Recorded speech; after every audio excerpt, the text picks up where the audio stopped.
Hey YouTube, Logan with Hideaway Homestead coming here to you today with an update on my worm beds here. This is where I keep all the rabbit poop, and this had a bunch of worm eggs from the previous batch that I took out. And as you can see, I am covered with worms here. Tons of worms have hatched out, and I'll have more hatching out.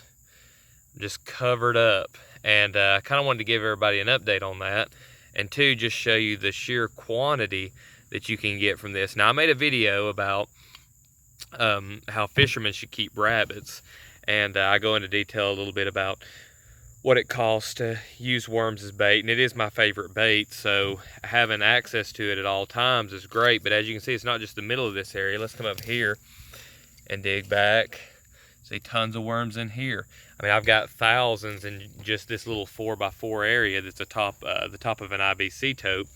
Now down in the middle where it would have the top, I've got just a mesh over that with some rocks to make sure I get decent drainage.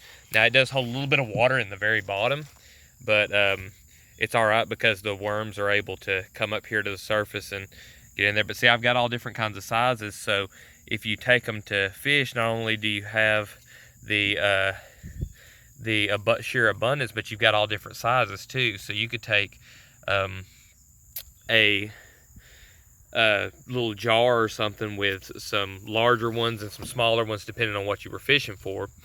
But something else is a lot of people buy worms to use in their gardens, and you get worm castings from this. Excellent compost. You can also throw char in here, and it becomes biochar when it's charged with the rabbit manure. And also, these little worms will eat the biochar and pass it through their body. They'll use it kind of like as a grit, just like they will sand and rocks. So, great option to kind of function stack with all this would be to have the rabbit manure, worms, and other critters, and then come in and bring some char to throw in and mix in with it. You would have the world's most amazing potting soil. But yeah, just digging through here looking at all these worms, it's making me want to go fishing. I'm gonna wait until tomorrow or possibly day after tomorrow, I don't know yet, to go fishing. But I've got access here to as many worms as I'll ever want.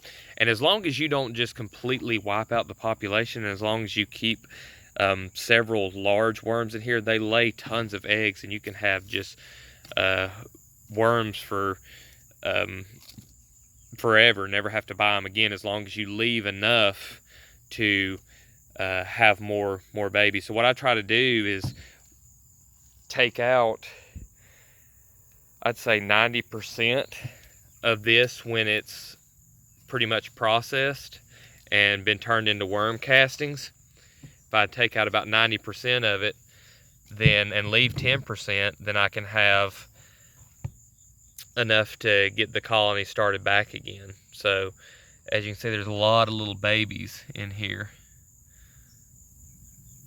doing great. But anyway, quick little update on that. Hope you found the information useful. Worms are not that hard to get a hold of. You can go dig some up out in your yard. If you're specifically wanting like composting worms, you can buy red wigglers online, but I'd recommend just getting a variety of worms from your yard. That's what I've done. Actually, these here, a lot of them came in with the rabbit manure underneath my rabbits. So if you like this video, leave a like, or if you found some information useful, leave comments if you've got any of those. Questions, anything you might have to add, and subscribe to the channel for more. Talk about homesteading, permaculture, and everything that entails. And I drop a video every day, so make sure you ring that notification bell. I appreciate everybody watching, and we'll see you in the next one.